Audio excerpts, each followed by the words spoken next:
number one. So, meron kaming ikwento sa inyo. So, today is Valentine's Day. Tatanungin namin kayo kung ano bang inulam nyo. Kasi kanina lang kami ni Bobsat. Sabay kaming kumain ng lunch. So, nagkataon na parehas yung inulam namin.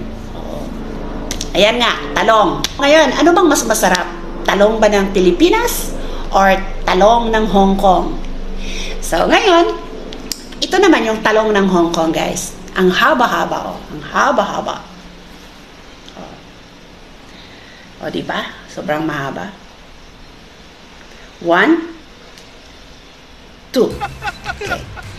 Pero malambot siya. Malambot. O, diba?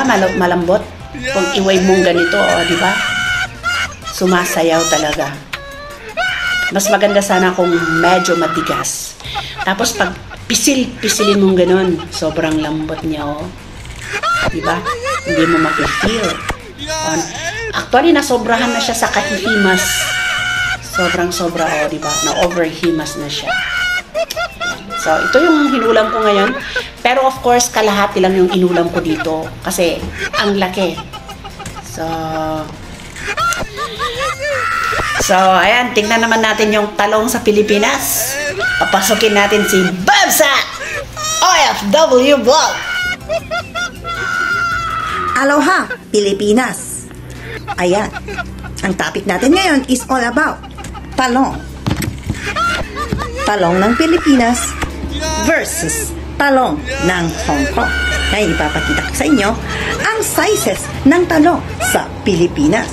Mula sa Baguio City, nabili ko sa market. Ito lang naman ang talong nila. Sa ngayon ay ganito kaliit ang talong. So mula sa ilong ko, papunta sa aking noo, malalaman nyo na agad-agad ang sizes ng talong na pinapakita ko. Maliit lang ang talong na ito, pero super sarap naman. Crunchy pa. Malalasahan mo talaga ang pagkatalong niya. Ngayon, dito sa Pilipinas, meron naman tayong small or XS, small, at meron naman tayong mga medium sizes. Pero sa ngayon, di ba, palaging nakikita natin sa market is ang mga talong na to, which is very original at talaga namang sulit na alam nating masarap at sure na organic ang mga talong na ito mula sa Pilipinas. Ngayon, masasabi ko na mas masarap pa rin yung talong sa Pilipinas kaysa dito. Oversized ito, guys. Kaya tanungin ko rin kayo, guys, alin ang mas masarap? Yung talong sa Pilipinas? Yung talong sa Hong Kong? Or yung talong dyan sa inyo kung saan kayo naroroon?